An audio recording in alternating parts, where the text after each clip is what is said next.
Assalamualaikum warahmatullahi wabarakatuh. Waalaikumsalam warahmatullahi Waalaikumsalam wabarakatuh. warahmatullahi wabarakatuh. Waalaikumsalam warahmatullahi wabarakatuh. Bismillahirrahmanirrahim. Waalaikumsalam. Alhamdulillahirabbil alamin. Wa bihi nasta'in wala umuri dunya waddin. Wassalatu wassalamu ala asyrafil anbiya'i wal mursalin sayyidina wa maulana Muhammadin wa ala alihi wa sahbihi ajmain. Rabbi shrah li sadri wa yassir li amri wahlul 'uqdatam min lisani yafqahu qawli amma ba'du. Baik, perkuliahan hari ini kita buka bersama-sama dengan membaca lafaz basmalah. Bismillahirrahmanirrahim. Bismillahirrahmanirrahim. Bismillahirrahmanirrahim. Baik, mahasiswa jurusan HKI semester 5 kelas A.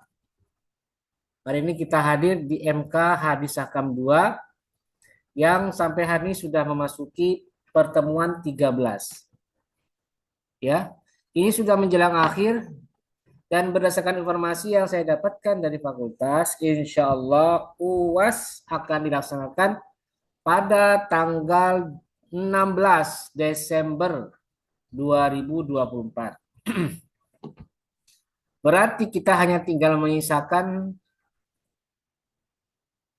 berapa? 3 kali pertemuan lagi. Dengan hari ini ya, 3 kali saja. Padahal ada masih 3 materi yang harus disampaikan.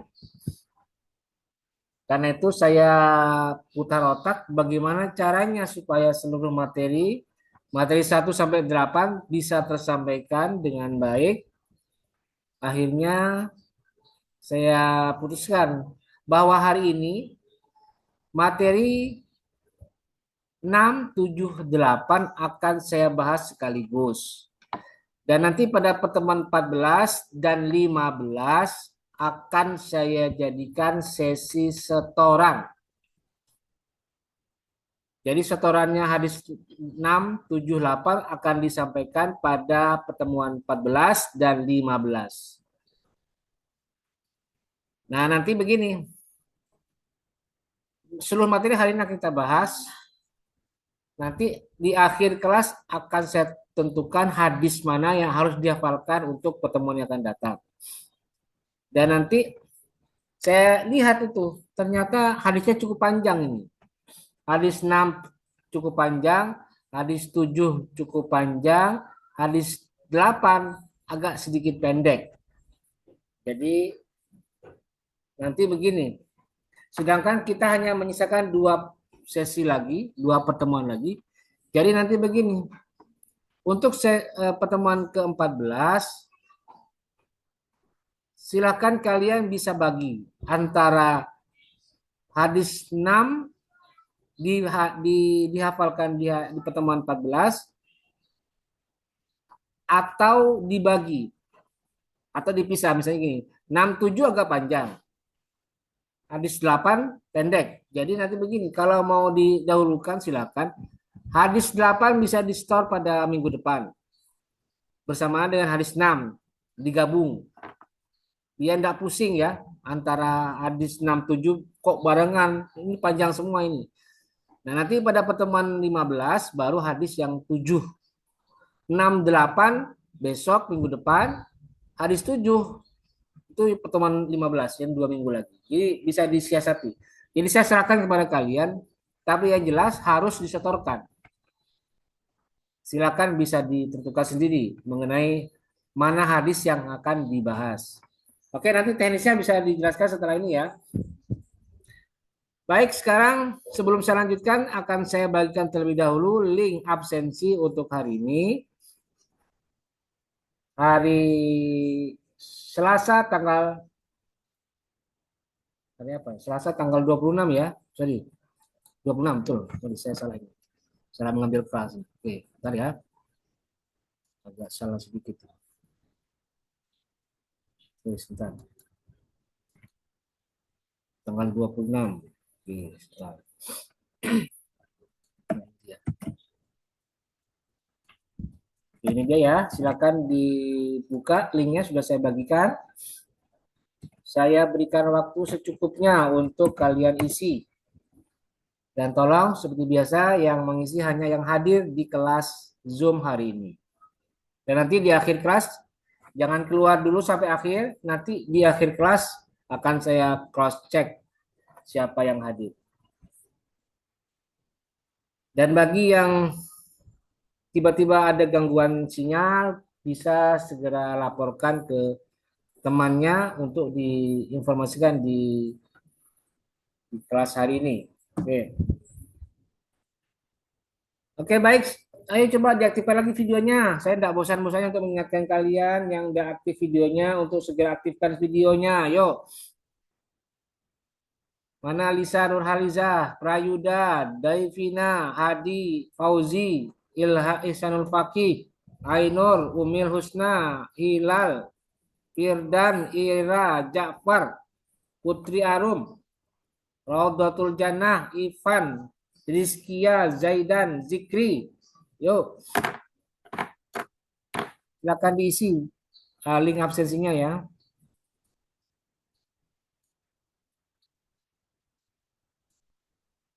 Oke, baik, kita lanjutkan untuk pertemuan kita hari ini. Untuk hadisnya, eh, saya tanya, sudah di-share belum ya? Belum ya? Ya, saya tadi lupa ini kok belum saya share modulnya. Harusnya saya share dulu ya. Tapi tidak apa-apa, sekarang gini aja. Karena itu nge-share-nya cukup panjang, jadi eh, bentar, bentar. Saya share ya. Maaf, saya lupa ini tadi ini karena saya tiba-tiba tadi ada kerjaan, jadi agak ini hang. Bentar, saya bantu.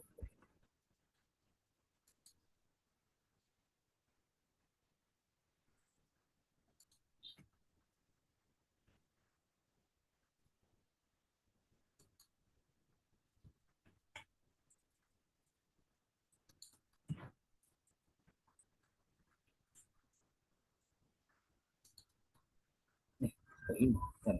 Salah.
Ya, sudah saya posting ya.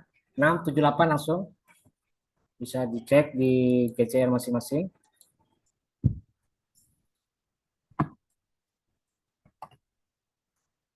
Oh iya, satu lagi. Karena minggu atau hari Rabu yang akan datang, itu libur ya. Libur untuk pelaksanaan pilkada serentak.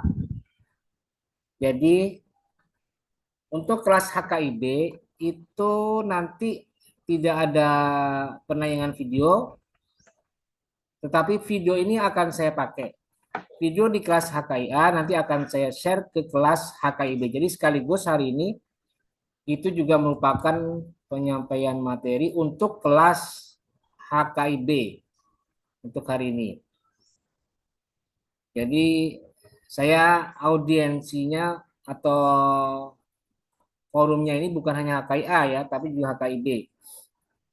Karena nanti atau besok akan saya share untuk penyampaian materi seperti ini hari ini sama persis seperti HKIA. Oke, baik. Sekarang kita akan mulai membuka hadis nomor 6, hadis 6, yaitu tentang hulu. Hulu. Oke, saya share ya modulnya. Dan seperti biasa, saya minta satu orang untuk membaca hadis nomor 1. Untuk hadis tentang hulu ini ada berapa hadis? Ada 3 hadis yang akan kita bahas. Dan yang pertama nanti silakan yang membaca adalah mahasiswi. Oke, coba aktifkan videonya yuk. Biar tidak jomplang ini. Masa saya saja yang hanya aktifkan video, yang lainnya pada hilang semua ini. Ayo videonya aktifkan yuk. Ayo, partisipasinya ayo segera dimunculkan. Biar tidak saya doang yang aktif videonya. Silakan yang baca pertama. Mana ini? Ira Intan Aulia, mana Ira? Yo Ira, mana Ira? Videonya Ira. Mana Ira? Baik, Pak. Mana Ira? Iya, hadir, Pak. Mana videonya, Pak? Mana videonya Ira Intan Aulia? Mana? Kosong ini masih belum muncul. Nah, Ya. Bismillahirrahmanirrahim. Ani bin Abbasin. sebentar dulu, sabar. Ya. Yo, silakan. Yuk. Bismillahirrahmanirrahim. Ani bin Abbasin an-namra'ata tabi.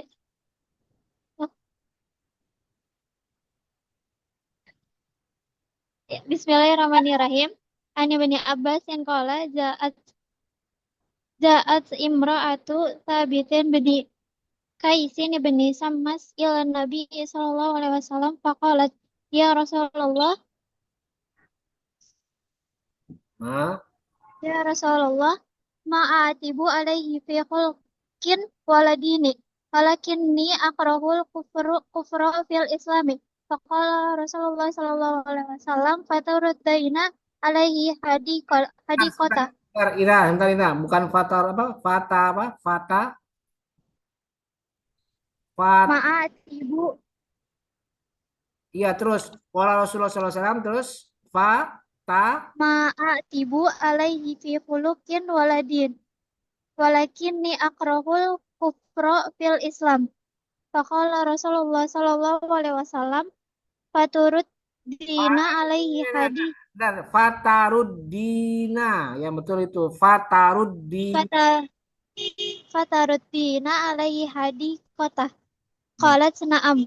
Qala Rasulullah sallallahu alaihi wasallam akbilil hadi kota watolikha tatelik kota. Rawu Bukhari. Yo, artinya Dari Ibnu Abbas radhiyallahu anhu berkata, datang seorang istri Sabit bin Qais bin Syamnas menghadap Rasulullah. Kemudian bertanya, wahai Rasulullah, aku tidak mencela Sabit dalam hal agama dan akhlaknya, akan tetapi aku tidak suka menjadi kufur dalam Islam. Maka kemudian Rasulullah menjawab, apakah engkau mau mengembalikan kebun kepadanya? Ia menjawab, iya. Maka Rasulullah bersabda, terimalah kebalikan kebunmu dan tatkala dia dan talaklah dia satu talak. Hadis riwayat Bukhari. ya baik, saya jelaskan secara singkat ya. makna dari hadis ini. Jadi hadis ini diriwayatkan oleh Bukhari yang menjelaskan tentang asbabu urudil hadis, awal mula kenapa Rasul itu mensyariatkan khulu dalam Islam. Jadi Islam itu, sorry, jadi awal mula khulu itu terjadi dalam Islam itu ketika seorang sahabat Nabi yang bernama Sabit bin Qais itu pernah dilaporkan oleh istrinya perihal sikapnya yang kurang kurang apa ya, kurang menjalankan tugasnya sebagai suami dengan baik. Nah, akhirnya dilaporkan oleh istrinya dan diceritakan begini-begini, akhlaknya begini-begini. Dan istrinya itu melaporkan, ya Rasul, ma'atibu alaihi fi khuluqin waladinin. Sebenarnya aku, kata istrinya Sabit itu mengatakan, aku ini tidak mau mengejek dan mencela sedikit pun tentang Sabit kepada engkau ya Rasulullah. Walakini tetapi akrahul kufra fil Islam. Tapi saya tidak suka kufur dalam Islam. Saya memang tidak suka mencaci Sabit, tidak suka menjelek-jelekan Sabit di depan Rasul, di depan umat Islam, di depan orang lain. Tapi saya tidak tahan. Saya sudah menderita selama menjadi istrinya Sabit. Karena Sabit tidak menjalankan tugasnya sebagai suami yang baik. Sering melalaikan kewajibannya memberikan nafkah. Intinya dengan perilaku Sabit, istrinya ini minta untuk diakhiri pernikahannya. Kemudian faqala Rasulullah SAW, Nabi bersabda, Fataruddin alaihi hadiqatahu, apakah kamu mau mengembalikan kebun yang pernah diberikan Sabit kepadamu? Jadi di masa ketika itu istrinya Sabit menikah dengan Sabit, maharnya adalah oleh Sabit diberikan sepetak kebun, sepetak sawah, sepetak tanah untuk bercocok tanam. Dan itu menjadi miliknya dari istrinya Sabit sebagai maharnya. Kemudian oleh Rasulullah ditanyakan, nah bagaimana caranya supaya kamu bisa mengakhiri pernikahan kamu? Sedangkan talak itu adalah haknya suami. Kata Nabi, bisa. Caranya kamu harus membayar tebusan. Kamu harus membayar iwat dari apa yang kamu inginkan, yaitu mengakhiri pernikahanmu dengan Sabit. Kata Nabi, kamu pernah diberikan kebun oleh Sabit pada saat pernikahan dulu. Apakah kamu mau mengembalikan sawah atau kebun yang kau terima dulu? Kata Nabi. Maka kata istrinya, ya saya mau Rasulullah. Saya mau mengembalikan sawah atau kebun yang pernah diberikan kepada saya. Maka kata Nabi, akbilil hadikota, terimalah sawahmu itu, terimalah kebunmu itu tadi. Jadi sabda Nabi kepada Sabit, sudah ambil kebunmu dan watolikha, dan talaklah dia tatlikotan, satu kali talak. Artinya hadis ini menjelaskan bahwa di dalam Islam dibolehkan, hukumnya mubah seorang istri mengajukan permohonan untuk mengakhiri pernikahannya dengan nama khulu, dengan catatan seorang istri itu harus mengembalikan mahar yang pernah diberikan oleh suaminya dulu di saat akad nikah. Dan itu disebut dengan iwat, itu sebagai tebusan. Jadi hadis ini menjelaskan tentang kronologi kapan dan bagaimana khulu itu terjadi awal mula dalam Islam. Jadi pertama diinisiasi oleh seorang istri dari sahabat bernama Sabit bin Qais bin Syammas. Itu ya. Jadi hadis ini menjelaskan tentang itu. Oke, baik. Sekarang kita lanjut hadis nomor 2.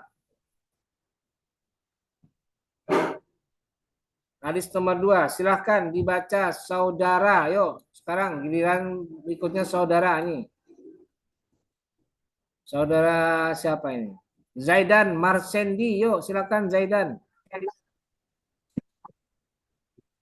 Hadis yang kedua, Pak. Ya, silakan. Yuk. A'udzu billahi minasyaitonir rajim. Bismillahirrahmanirrahim. Ani bin Abbas anam ra'ata Sabit bin Qais ikh- ikhtala'at min zawjiha ala ahdin nabiyyi sallallahu alaihi wasallam fa'amaraha fa'amarahan nabiyyu sallallahu alaihi wasallam an ta'tadda bihaidah rawahu Tirmidzi, yang artinya dari Ibnu Abbas radhiyallahu anhu bahwasanya istri Sabit bin Qais berhulu dari suaminya. Maka Nabi SAW menyuruhnya beriddah 1 kali haid. Hadis riwayat Tirmidzi. Udah Pak. Baik, jadi hadis ini secara ringkas menjelaskan tentang ketentuan bahwa seorang suami berhak atau suami yang dihulu oleh istrinya, maka status istrinya itu adalah harus menjalani masa iddahnya 1 kali haid.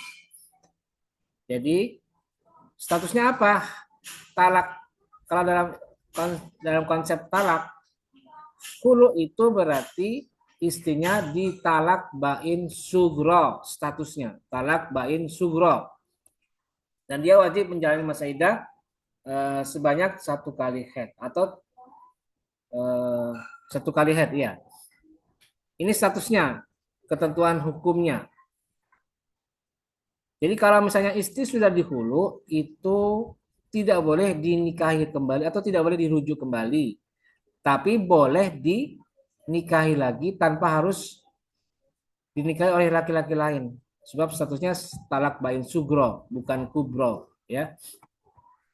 Oke, baik, itu hadis yang kedua. Singkat. Berikutnya yang ketiga, hadis tentang khulu juga riwayat eh, dari Daruqutni, ya, Rawah Daruqutni. Oke, silakan dibaca yang berikutnya. Itu siapa? Saudari lagi. Yo, aktifkan yang perempuan. Nih, siapa ini? Umil Husna, silakan Umil Husna. Mana Umil Husna? Yuk. Umil Husna mana? Hadir, Pak. Silakan, Tata. Ayo silakan Umil Husna. Bismillahirrahmanirrahim. Wa an Nanti Zubair. Abi Zubair an anna Thabit bin Qais bin Samamin kanat indahu bintu Abdillah bin Ayyub Bin Ubay, bukan bin Abi. iya bin Ubay bin Salulin wa kana asdaqoha hadiqoh. Faqala Nabi sallallahu alaihi wasallam aturaddina alaihi hadiqotatul lati a'toka. Qalat na'am wa ziyadah.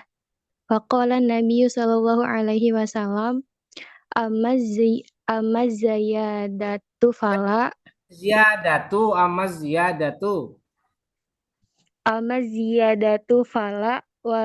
walakin hadiqatuhu. Qalat na'am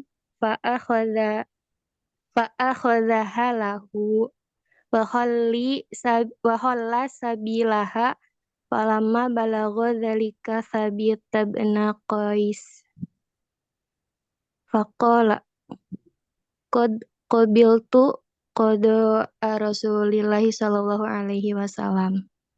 Riwayah dari Qutni Yo.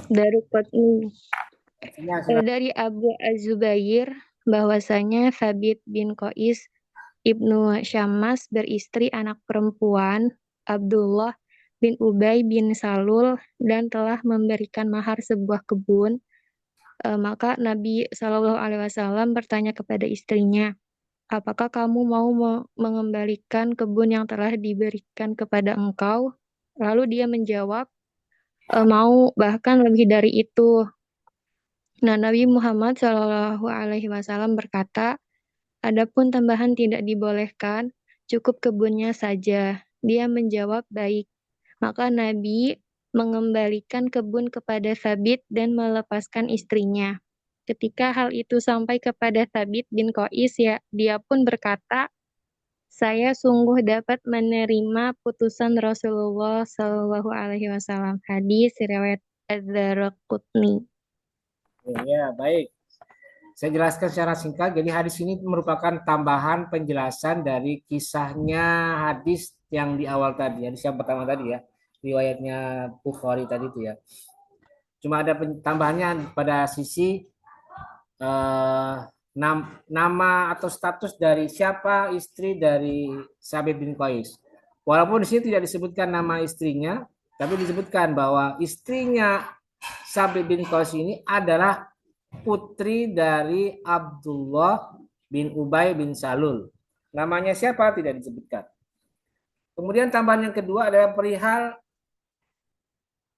tebusannya.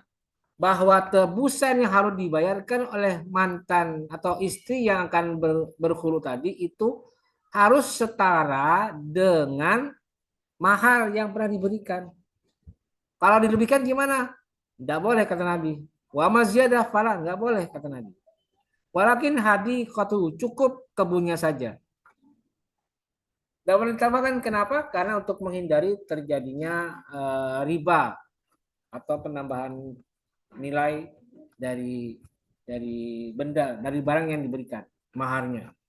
Ya tidak ada istilah ada tambahan, tidak ada. Cukup sesuaikan dengan apa yang diberikan dulu di saat mahar. Tapi Pak, bagaimana kalau misalnya maharnya itu berupa kebun dan pernikahannya sudah 20 tahun, terus mau dibalikin?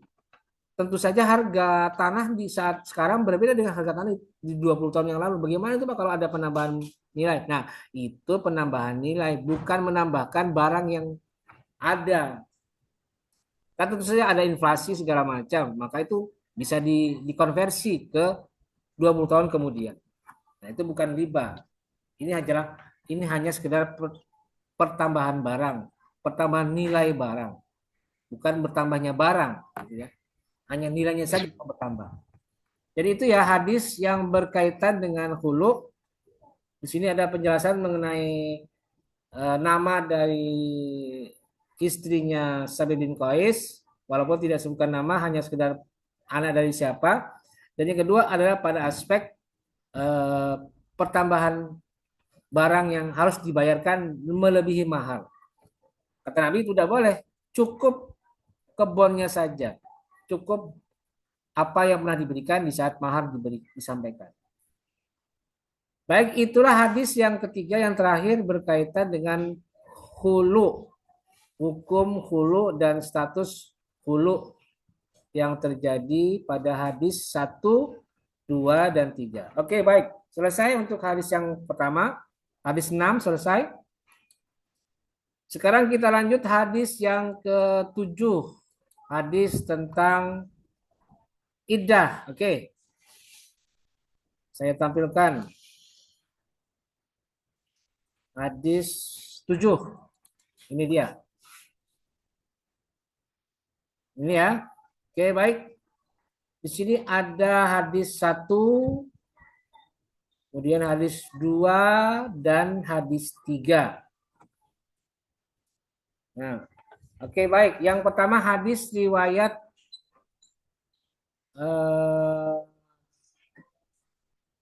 Ummu Salamah. Kemudian hadis kedua riwayat dari Ummu Salamah juga. Dan yang ketiga hadis riwayat Ummu Atiyah. Oke, baik. Sekarang kita lanjutkan untuk pembacaan hadis 7. Untuk yang pertama, saya persilakan yang laki-laki dulu dah, yang mahasiswa nih. Hadi Pak, izin. Oke, silakan Hadi yang mengajukan diri. Silakan Hadi Fauziadi, yuk. Baik Pak. Bismillahirrahmanirrahim. Ani Umi Salamata anna mra'atan min aslama yuqalu lahu Subai'ata kanat tahta zawjiha fatuwfiya anha وهي حبلى فخطبها أبو سنابل بن بعكك فأبت أن تنكحه فقال والله ما يصلح أن تنكحي حتى تعتد آخر الأجلين فمكثت قريبا من 10 ليال ثم جاءت النبي صلى الله عليه وسلم فقال أنكحي رواه الجماعة إلا أبا داود wa Ibnu Majah. Dari Ummu Salamah bahwasanya Subai'ah, seorang perempuan dari Aslam yang ditinggal mati suaminya ketika ia sedang mengandung, kemudian ia dilamar oleh Abu Sanabil Ibnu Bakak. Namun ia menolaknya, maka Abu Sanabil berkata, "Demi Allah, engkau tidak dapat bersuami sehingga engkau beridah dengan idah yang terpanjang dari 2 idah." Maka dia melewati kira-kira 10 malam. Dia pun bernifas. Sesudah berakhir masa nifas, dia datang menemui Nabi Shallallahu Alaihi Wasallam dan beliau bersabda, "Bernikahlah engkau." Hadis riwayat jamaah kecuali Abu Daud dan Ibnu Majah. Ya, Sudah, baik. Pak. Baik, saya jelaskan secara singkat. Hadis ini menjelaskan tentang ketentuan iddah. Jadi di masa Arab pra-Islam sebenarnya iddah itu sudah ada ketentuannya ya. Hanya ketentuannya itu tidak jelas, bahkan kadang cenderung merugikan perempuan. Seperti apa misalnya, iddahnya dibuat semaunya sendiri, mau 5 bulan, 6 bulan ditentukan. Di sana perempuan juga tidak boleh beraktivitas sedikit pun. Dia wajib dikurung selama 4 bulan, 6 bulan, 7 bulan. Tidak boleh beraktivitas, bahkan mandi pun sekali mandi tidak boleh. Itu diawasi secara ketat. Termasuk juga perempuan ini dikurung di tempat pengap, di tempat yang kotor, yang bau, dan tidak manusiawi. Itu di zaman Arab pra-Islam. Tetapi Islam hadir justru datang dengan upaya untuk memperbaiki tradisi seperti itu. Nah, kita lihat di cerita ini disebutkan bahwa ada seorang perempuan bernama Subai'ah itu meninggal suaminya. Kemudian setelah suaminya meninggal, dia dilamar oleh laki-laki bernama Abu Sanabil bin Bakak. Tapi dia menolak. Emosilah laki-laki yang bernama siapa Abu Sanabil ini. Sampai dia bersumpah, "Demi Allah, kamu nanti tidak akan menikah sampai masa iddahmu panjang di antara 2 iddah." Artinya apa? Bisa bertahun-tahun dia itu tidak menikah. Disumpahi oleh Abdullah siapa tadi? Abu Sanabil bin Bakak. Tapi kemudian si Subai'ah ini tidak putus asa dengan keadaan dia. Maka dia konsultasi kepada Rasul perihal kira-kira dia ini menjalani masa iddahnya seberapa lama. Nah, karena Subai'ah ini suaminya meninggal dalam kondisi dia sedang hamil anak dari suaminya yang wafat, maka kemudian oleh Nabi diberikan ketentuan, iddahmu adalah sampai kamu lahir. Di sini dipakai istilah apa? Istilah dengan antangkihi mana tadi keterangannya? Angkihi akhirul ajalaini famakastu qoriban min asyirayalin. Jadi dia menghabiskan waktu sekitar 10 malam, 10 hari 10 malam. Karena dia sudah hamil tua. Nah, kemudian kata Nabi, "Apa kamu sudah menyelesaikan masa iddahmu? Apa sudah kamu menyelesaikan masa nifasmu?" Sudah. Maka kemudian setelah selesai masa nifas, artinya dia sudah melahirkan, maka kata Nabi, "Ya sudah, kalau sudah selesai masa nifasmu dan kamu sudah melahirkan anak yang kamu kandung, ya sudah, maka nifasmu selesai dan iddahmu juga selesai." Kata Nabi, "Angkihi, sudah, silakan kau menikah." Jadi artinya hadis ini menjelaskan tentang ketentuan masa iddah bagi perempuan yang ditinggal wafat oleh suaminya dan dia mengandung anak dari suami yang meninggal tadi. Maka batas iddahnya adalah sampai dia melahirkan. Dan dia menjalani masa nifas, setelah selesai baru dia suci dan bisa menikah lagi. Oke, baik. Itu hadis tentang ketentuan iddah bagi perempuan yang hamil dan ditinggal mati suaminya. Oke, baik. Sekarang yang berikutnya hadis nomor 2. Silakan dibaca. Siapa tadi? Hadi Fauzadi sudah. Sekarang yang perempuan sekarang. Oke, silakan. Coba saya ingin tahu mana ini. Raudhatul Jannah. Ayo silakan Raudhatul Jannah mana? Raudhah. Videonya Raudhah. Ayo Raudhah. Ini sulit kalau saya cuma melihat nama doang, nggak ada videonya. Kan repot saya ini. Ayo Raudhah. Mana Raudhah? Liar saya kalau lihat kamu tidak menampilkan videonya ini. Ayo silakan yuk, cepat. Masih ada 3 hadis dan 1 materi lagi. Ya silakan. Raudhatul Jannah, mana Raudhatul Jannah? Yuk. Mana Raudhatul Jannah? Guys, biar saya ini mah. Berikutnya silakan Sela Vidyawati. Yuk, Sela Vidyawati. Baik. Silakan. Hadis kedua ya, Pak. Ya, hadis kedua. Bismillahirrahmanirrahim. An Ummu Salamatan Amrata tufiya zawjuha fakhafu ala ainiha fa'atun Nabi sallallahu alaihi wasallam fastadzanuhu fil kuhli faqala Rasulullah sallallahu alaihi wasallam qad kanas ihdakunna takunu fi syarra baitiha fi ahlasiha aw fi syarra ahlasiha fi baitiha haulan fa idza marra qalbun ramat rotin pala arba'ata ashhuri wa ashron muttafaq alaih. Dari Ummu Salamah bahwasanya seorang perempuan ditinggal mati oleh suaminya dan mengkhawatirkan keadaan matanya. Kemudian datang kepada Nabi Shallallahu Alaihi Wasallam dan meminta izin supaya boleh memakai celak. Nabi Shallallahu Alaihi Wasallam bersabda, sungguh ada di antara kamu semua dahulu berada di tempat yang paling buruk dan paling pengap selama 1 tahun. Dan apabila seekor anjing berlalu, dilemparlah dengan kotoran hewan. Maka janganlah engkau bercelak sampai 4 bulan 10 hari. Hadis riwayat muttafaq alaih. Kemarin makan banyak. Jadi hadis ini secara singkat menjelaskan tentang ketentuan dalam menjalani masa iddah.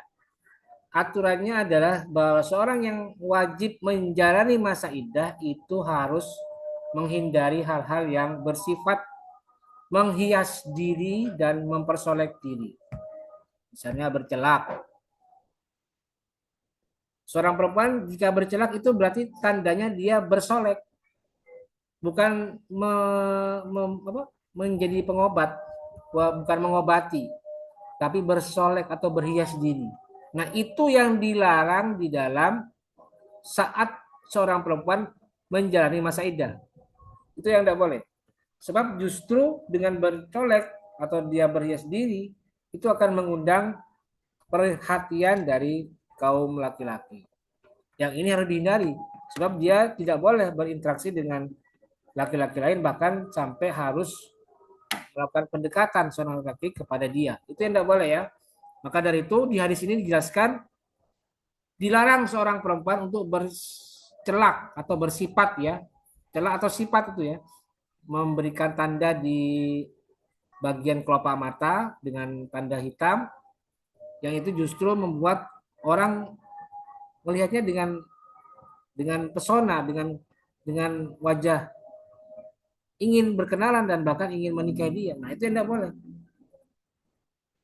Tapi kalau misalnya ada seorang perempuan mengaku kalau dia tidak pakai celak itu akan berdampak pada matanya, akan mengalami sedikit masalah penyakit tertentu misalnya.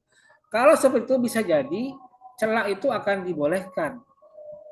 Walaupun belum ada ketentuan medis yang mengatakan celak itu obat. Tidak ada, belum ada bahkan. Celak itu murni untuk menghias diri, bukan untuk obat. Kalau misalnya obat ya silakan kasih tetes mata saja, bukan dicelak. Kalau itu, ya itu berarti manfaat buat dirinya dan tidak masalah, sebab itu obat bukan hiasan. Gitu ya. Jadi ini juga ketentuan buat kondisi saat ini bahwa seorang perempuan yang menjalani masa iddah dia tidak boleh mempersolek dirinya, dan juga sebenarnya tidak boleh untuk berpergian terlalu jauh kecuali dalam kondisi darurat, dalam kondisi ada kepentingan yang mendesak. Misalnya dia bekerja sebagai orang yang mencari nafkah, karena suaminya sudah wafat, dia yang bekerja menafkahi keluarganya. Nah, itu bisa dianggap sebagai hal yang mendesak dan tidak bisa ditolak karena kondisi darurat. Nah, itu mungkin saja dibolehkan. Ya, tidak ada masalah. Tapi kalau tidak ada kondisi darurat, tidak ada tekanan situasi yang mengharuskan dia keluar, sebaiknya perempuan tidak boleh kemana-mana bagi yang sedang menjalani masa iddah. Apalagi ada saudaranya misalnya, atau ada orang tuanya, atau ada kerabat dekatnya yang membiayai dia dalam proses menjalani masa iddah. Maka dia wajib untuk tidak pergi keluar dari rumah. Wajib untuk tidak kemana-mana. Wajib tetap di rumah. Itu ketentuan yang harus diakui, harus dilakukan saat perempuan menjalani masa iddah. Oke, baik itu ya. Ini berkaitan dengan ketentuan perempuan yang sedang iddah. Dan yang terakhir ini adalah riwayat Umi Atiyah berkaitan dengan ihdad dan juga sedikit tentang iddah. Ihdad itu adalah masa berkabung seorang perempuan atas kematian seseorang. Misalnya kematian suami, kematian orang tua, dan lain sebagainya. Tapi yang kelihatan adalah kematian suami. Oke, baik. Selanjutnya saya akan minta yang membaca itu yang perempuan sudah, sekarang laki-laki. Oke, silakan Azhar Rahman. Ada Azhar Rahman? Mana videonya Azhar Rahman? Ada Pak. Mana videonya? Nah. Ya, videonya Azhar.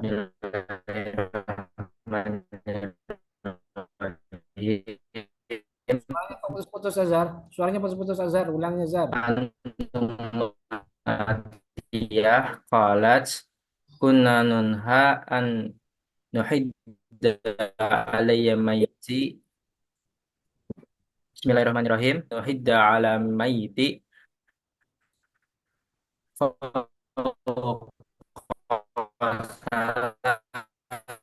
sin illa ala zaujin arba'an wala naktahil wala nutayyab wala nalbisu sauban mas masburan ila sauba asbin waqad waqad rohos lana inda tuhri ida tasalat ihdana min mahidiha fi nubdatin min kusti adfarin wa kunna nunha min itba'il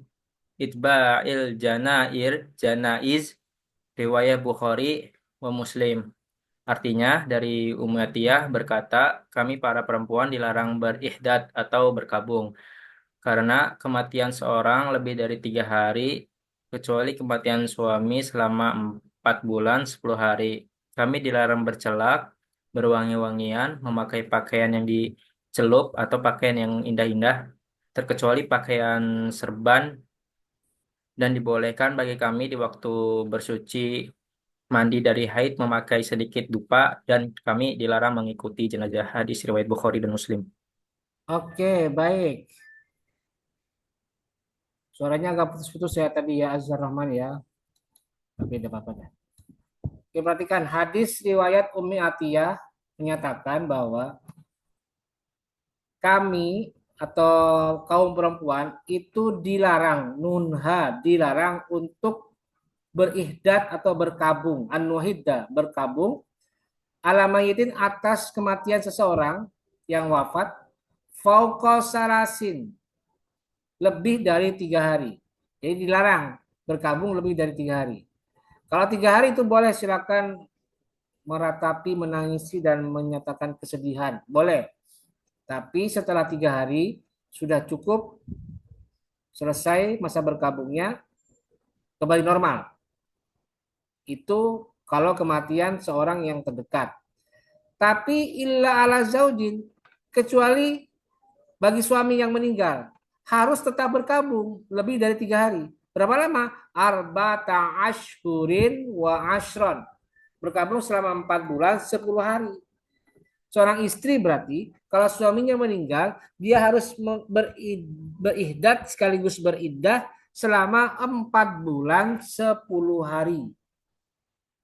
Dan juga seorang perempuan itu yang berkabung dan beriddah itu tidak boleh satu bercela, naktahil, wala nutayibu, dan juga tidak boleh berwangi-wangian, wala nalbasu sauban masbugan, dan juga tidak boleh menggunakan pakaian yang dicelupkan atau pakaian yang mewah.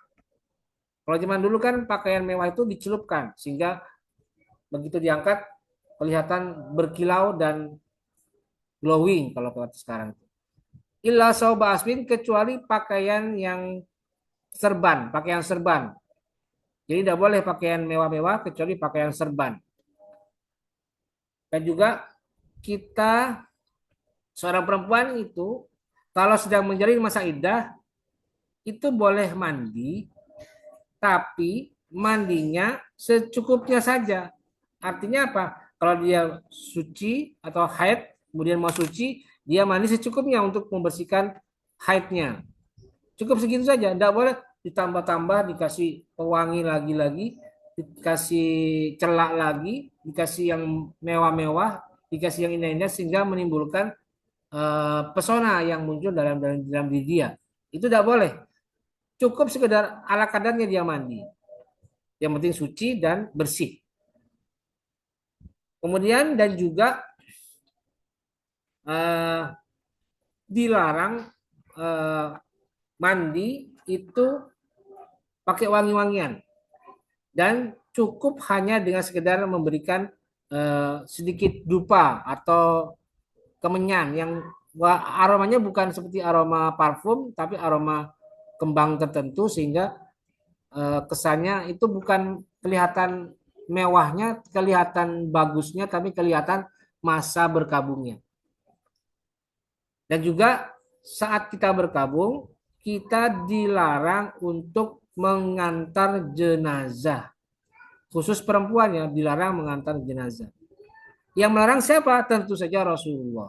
Jadi aturan ini menjelaskan tentang larangan seorang perempuan yang menjalani masa iddah selama 4 bulan 10 hari karena wafatnya suami untuk bercelak, berwangi-wangian, memakai pakaian yang indah, dan mandi dengan aroma-aroma yang mempesona. Itu yang tidak boleh. Cukup dengan mandi secukupnya untuk membersihkan dari haid, kemudian dicampuri dengan sedikit dupa atau sabun biasa gitu ya kalau sekarang ya. Sabun biasa tidak yang berwangi-wangian, cukup selesai. Itu berlaku selama 4 bulan 10 hari. Dan juga kita atau perempuan dilarang untuk mengikuti jenazah. Kenapa kok dilarang mengikuti jenazah? Supaya terhindar dari penglihatan laki-laki ajnab, laki-laki lain. Itu tujuannya. Gitu ya. Itu hadis ketiga yang kita bahas perihal iddah. Dan yang terakhir, hadis tentang waris. Hadis ke-8 ya. Hadis 8 tentang waris. Oke, saya tampilkan lagi. Hadis 8 tentang waris.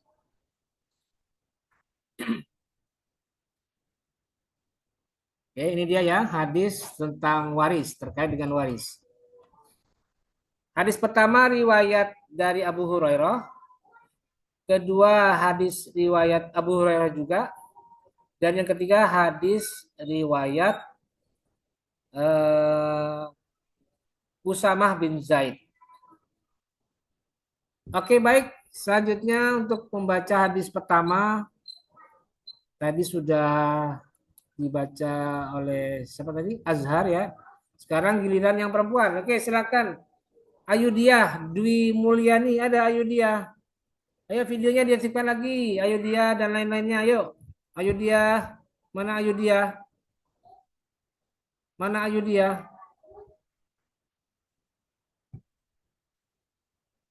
Ayo dia, ke mana ya? Ah, kok susah amat sih ya. Nyalain videonya doang ini. Mana ayo dia? Iya, Mana videonya? Cepat. Lama-lama banget nih.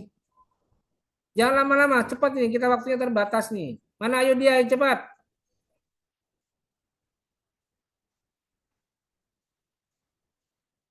Cuma saya yang aktif videonya. Kemana yang lain? Ayo coba aktifkan videonya.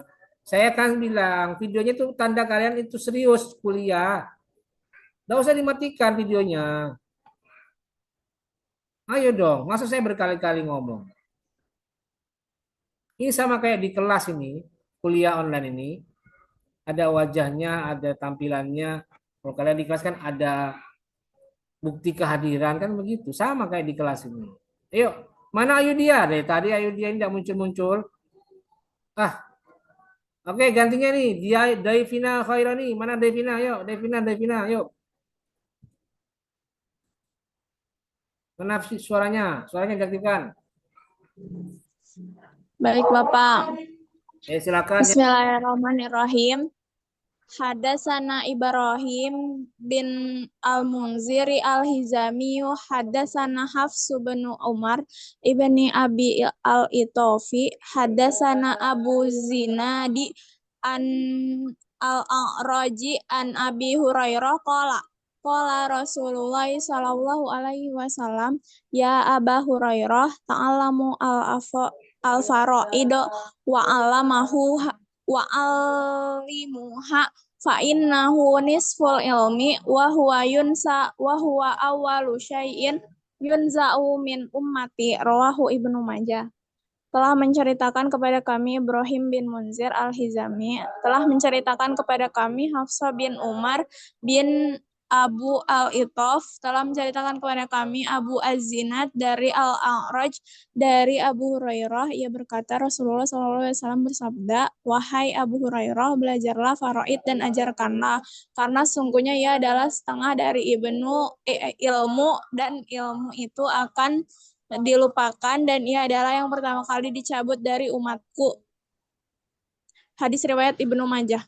Ya, oke, baik. Jadi hadis ini bercerita tentang situasi keadaan keilmuan yang sebenarnya itu juga menandakan adanya penurunan ya.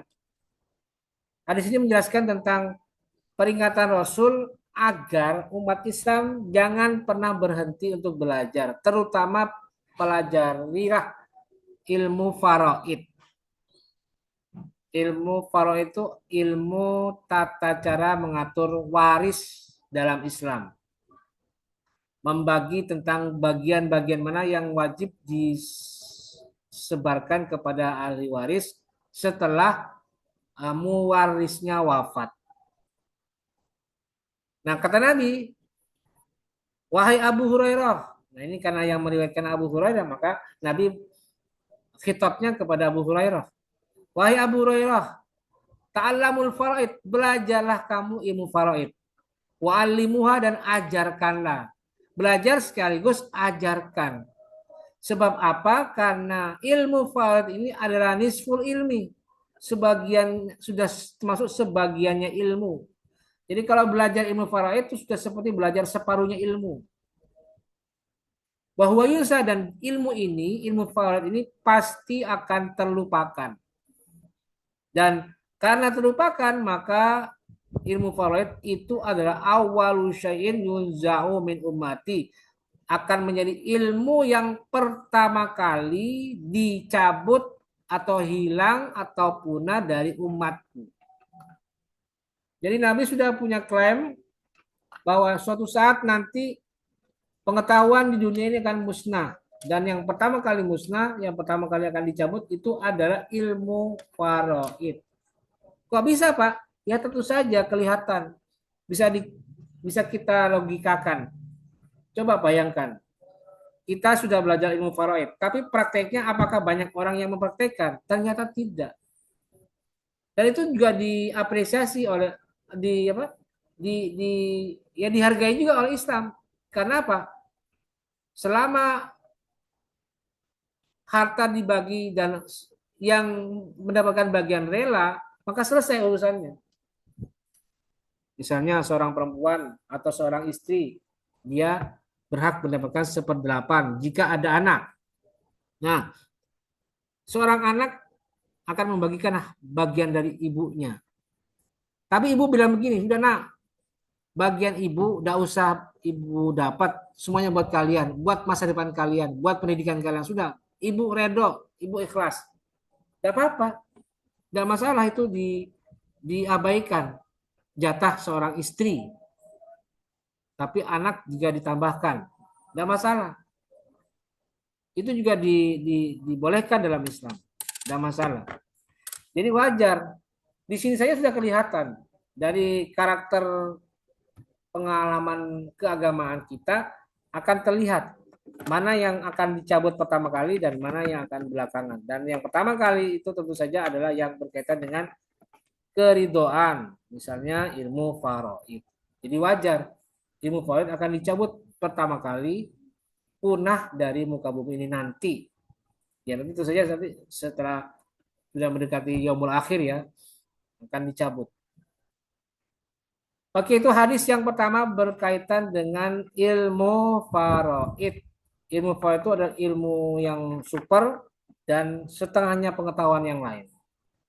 Oke, baik. Yang kedua sekarang kita pindah ke hadis tentang idza stahalal mauludu wurrisa. Oke, silakan yang berikutnya, saudara Ihsan Pratama sudah belum tadi Ihsan ya? Belum ya? Belum, Pak. Oke, silakan Ihsan Pratama, silakan. Bismillahirrahmanirrahim. Hadatsana Husain bin Mu'adzin, hadatsana Abdul A'la, hadatsana Muhammad ya'ni ibni Ishaq an Yazid bin Abdullah ibni Qusaitin an Abi Hurairah anna Nabi sallallahu alaihi wasallam qala idza istahalla al-mauludu wurrisa.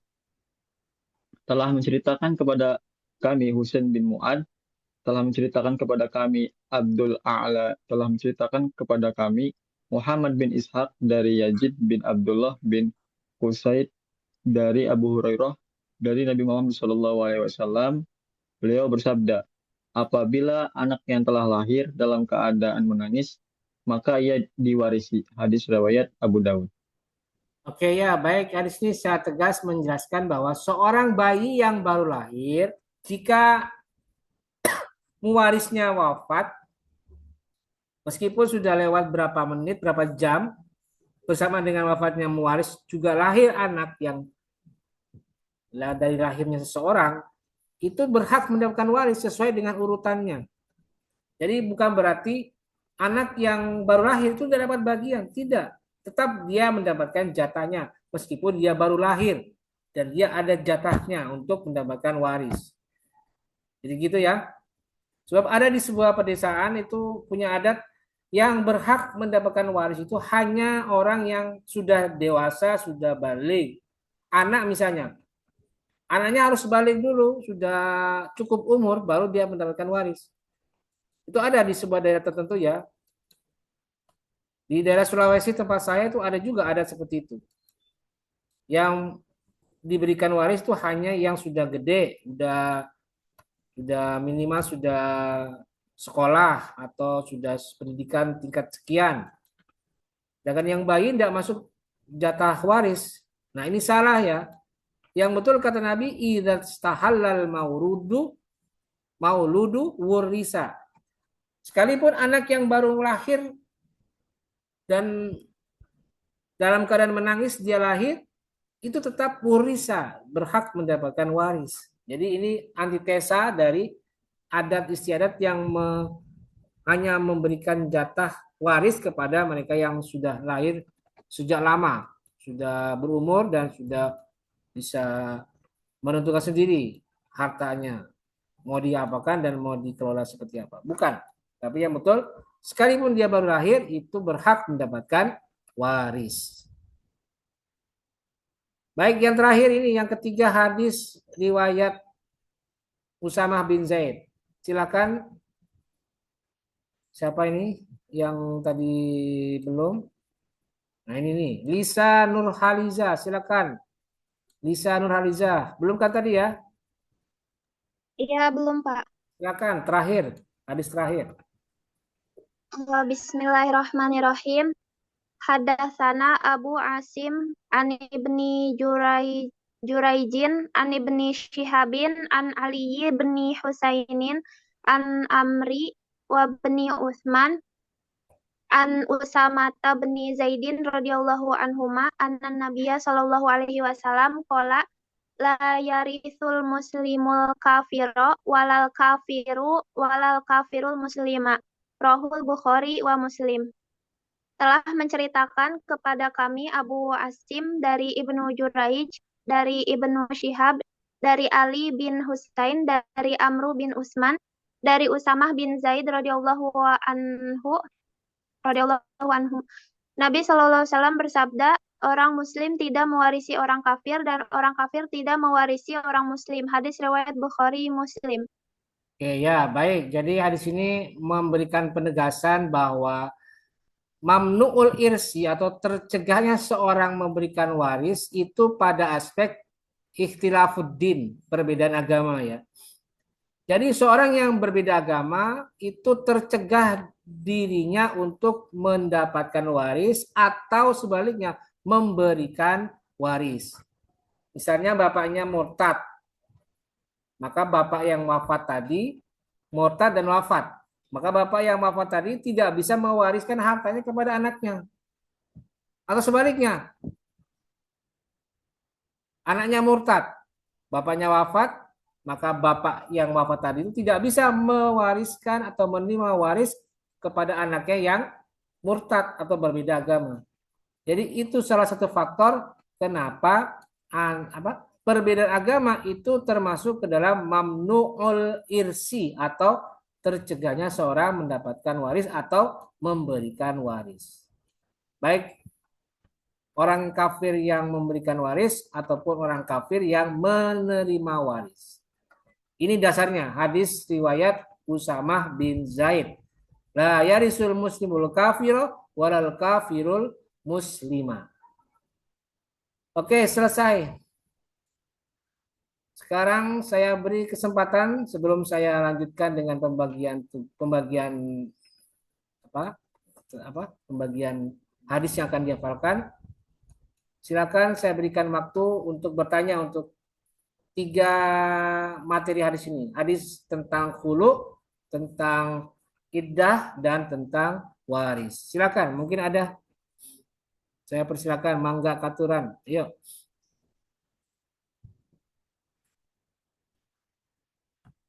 Adakah kira-kira?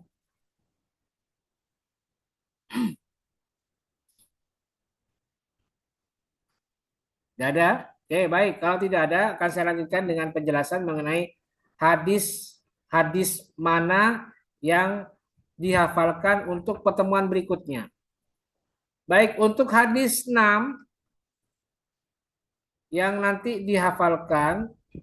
Oke, perhatikan. Hadis 6 ya.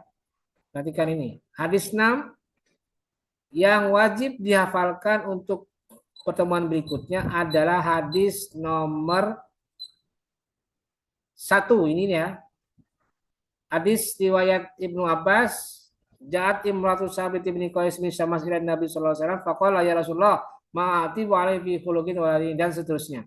Dihafalkan matannya dan artinya saja. Itu yang pertama, hadis 6, hadis materi 6. Berikutnya hadis materi 7, kita lihat.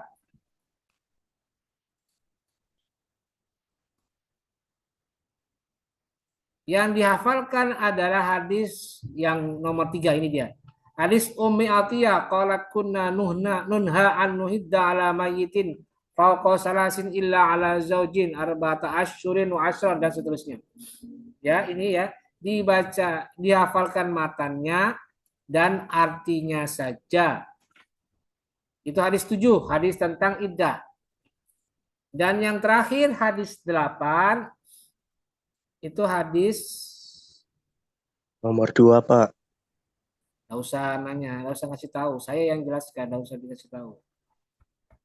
Hadis 3, ini dia ya, hadis hadis hadis 8, hadis nomor 3. Haddatsana Abu Asim bin Jurais bin Syihab an Ali bin Husain an Amr bin Utsman an Usama bin Zaid radhiyallahu anhu qala la yarisul muslimul kafira walal kafirul muslima. Ini ya. Jadi hadis yang dihafalkan itu hadis 1, 3, 3. Saya ulangi, 1, 3, 3. 1 hadis Ibnu Abbas, hadis 6. Hadis 3 Umi Atiyah, dan hadis 3 Usama bin Zaid. Oke, jelas ya? Dan untuk hafalannya begini. Untuk hafalan pertemuan minggu depan, silakan pilih mau hadis 6 dan 3, 6 dan 8. Baru nanti pertemuan berikutnya hadis 7. Terserah. Silakan kalian tentukan sendiri polanya. Mau 6-8 atau 6-7 atau 7-8 yang pertama, baru berikutnya yang 6. Silakan. Tapi tetap dihafalkan. Jadi pertemuan 14 minggu depan tanggal berapa? Tanggal 3 Desember itu hafalannya pilih antara 6 atau 7, kemudian diganti dengan 8 yang pendek. Lalu setelah itu pertemuan ke 15 tanggal 10 itu yang 8. Silakan dipilih. Atau yang 7. Tadi kan 6, 8, 7. Dipilih. Pilih yang panjang 1, yang pendek 1 di pertemuan pertama, pertemuan berikutnya yang panjang 1. Terserah kalian, silakan ditentukan sendiri. Saya tidak mengatur, saya serahkan sepenuhnya kepada kalian. Oke, jelas ya untuk tugas setoran hafalan? Ada yang mau bertanya? Coba. Kalau Punten. Apa? Kalau hafalannya sekaligus gitu Pak, boleh nggak Pak? Maksudnya gimana? Sekaligus coba. Kayak gimana? Iya 3 itu di minggu depan gitu. Ya jangan, nanti 2 minggu lagi apa yang dihafalkan? Kan tidak ada. Ya, jangan. Oh, iya Pak. Jangan. Biar ada yang dihafalkan juga 2 minggu lagi gitu loh. Jadi 6, 7 dulu, baru pertemuan terakhir 8. Silakan, boleh, terserah itu. Saya membagi begini supaya biar tidak repot. Pak, ini kok panjang banget semuanya nih Pak. 6, 7 kok panjang Pak. Nah, saya kasih jalan tengah. Silakan pilih yang pendek 1, yang panjang 1. Nanti pertemuan berikutnya yang panjang 1. Gitu. Saya mengakomodir yang merasa kesulitan saat hafalan hadis-hadis panjang gitu loh. Saya akomodir, saya berikan ruang tersendiri. Saya beri kesempatan untuk berekspresi supaya tidak repot. Saya mengasih tugas itu tidak merepotkan. Itu kuncinya. Jadi tetap ada hak untuk berkreasi bagi kalian sendiri. Gitu ya. Ada lagi mungkin? Pak, punten, untuk hadis yang kemarin belum hafalan itu gimana, Pak? Nah, itu dia. Saya bingung ini yang gimana ini. Saya juga agak pusing. Makanya saya kemarin tuh agak sedikit sewot ya. Karena masih ada nih kelas HKIA yang belum setoran ini. Nih, saya sebutkan aja ya. Saya ini, coba nih. Ahmad Fauzi, kamu masih kurang 5. 1 ya. Firman Maulana masih kurang 5. Hadis 5. Kemudian ini nih yang banyak nih. Saya kasih tahu aja biar biar segera dikejar ini. Darel Farhan 5 masih kurang. Dan yang banyak nih Ihsan Mutakin. Kemana nih Ihsan Mutakin? Masih banyak 3, 4, 5. Banyak ini. Saya udah tahu ini gimana caranya. Misalnya Fauzi, ya. Fauzi tadi ya. Berarti Iya, Pak. kamu nih, Fauzi masih kurang hadis 5. Coba kombinasikan dengan minggu depan hadis 5 dan 6 dulu. Nah, 5 dan 6. Kemudian nanti yang pertemuan 15, 7, 8. Gitu saja solusinya. Ya. Oh gitu. Baik Pak, terima kasih Pak. Ya, dia tetap ada jalan keluarnya. Yang saya bingung nanti ini kayak ini nih. Ihsan Mutakin ini banyak nih. Jadi saya bingung nih. 3, 4, 5 masih kosong ditambah yang sekarang 6, 7, 8. 6 hadis belum dihafalkan. Ini kemana Ihsan Mutakin ini? Ada yang tahu nggak Ihsan Mutakin kemana gerangan?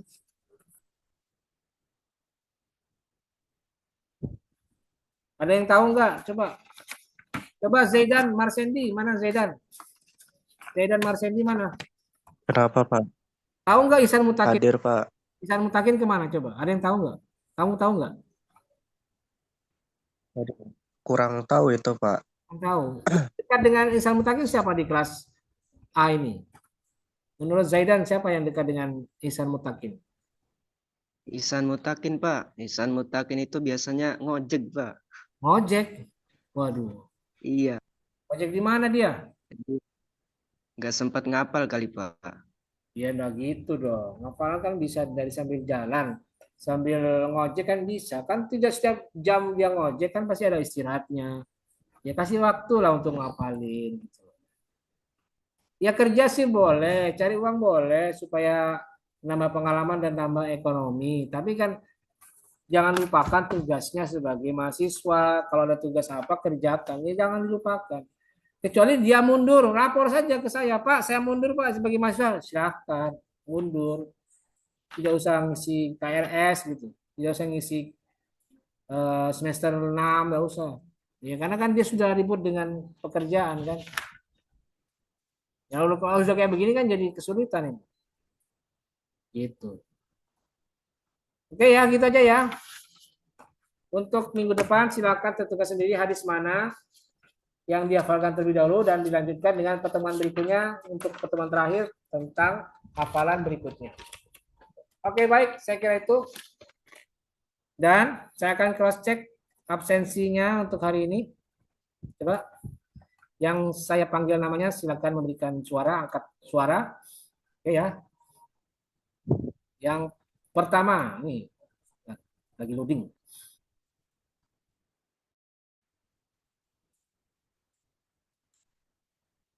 Oke, yang pertama ini saudara siapa ini?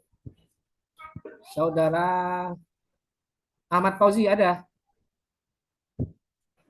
Ahmad Fauzi ada tadi? Tidak ada ya? Oke, tadi ya itu ya. Berikutnya Neng Elis Latifa ada? Elis. Hadir, Pak. Berikutnya Zaidan Marsendi Rahman ada? Oh, hadir Pak. Ya, berikutnya Ira Intan Aulia. Hadir. Berikutnya Lisa Nurhaliza ada? Hadir. Berikutnya Ainur Hasmiah ada? Hadir. Berikutnya Ihsan Pratama ada? Hadir, Pak. Berikutnya Sela Pak, Vidya. tadi Ahmad Fauzi Pak. Hadir Pak. Ya sudah, kamu kok hilang tiba-tiba. Oke, berikutnya siapa? Sela Vidyawati ada? Sela. Hadir, Pak. Berikutnya Hadir. Ivan Fauzan ada? Hadir, Pak. Ya, berikutnya Rizkia Nadila ada? Mana Hadir. Ya, oke. Hadir. Ya, berikutnya Muhammad Prayuda ada?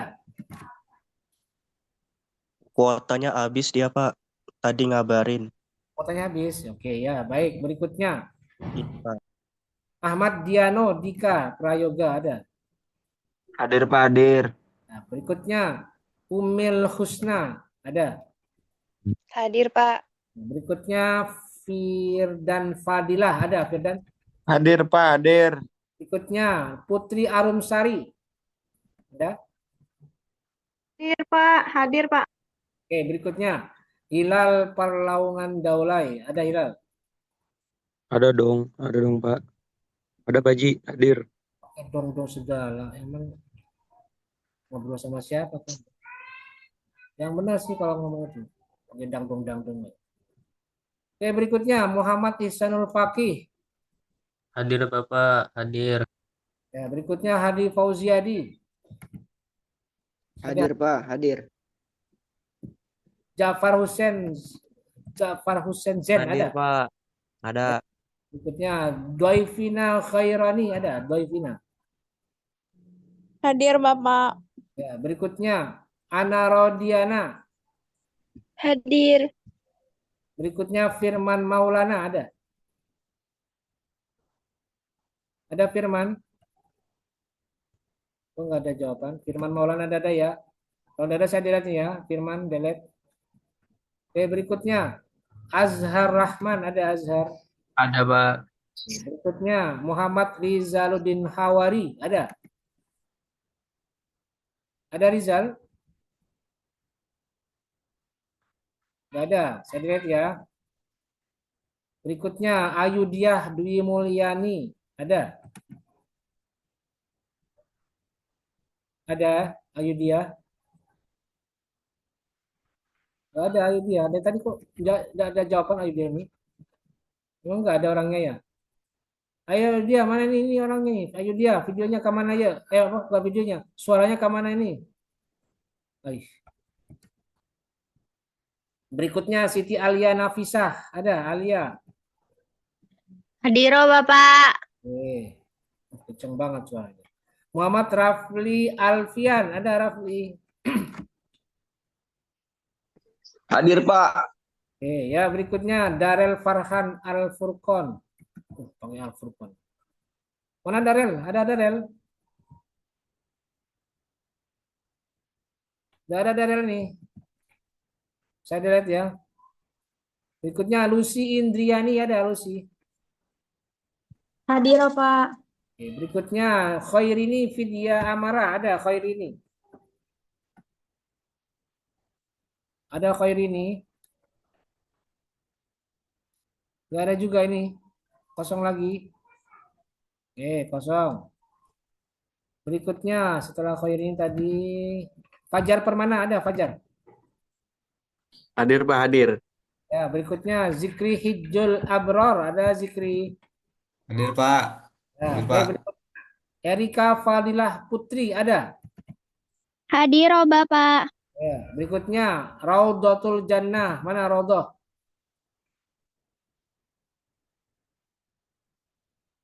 Mana Raudah? Kayaknya sama juga nih kok. Cuma naruh nama doang terus dia pergi nih. Jangan-jangan begitu dia. Naruh nama doang, naruh akun doang, terus pergi. Dari tadi kan nggak ngomong dia nih. Oke, berikutnya Manarul Hidayah yang terakhir. Manarul Hidayah ada? Ada Manarul? Aduh, sarwa baik ya. Ya sudah, sudah. Baik, saya kira itu untuk absensi hari ini dan sampai sekarang sudah selesai.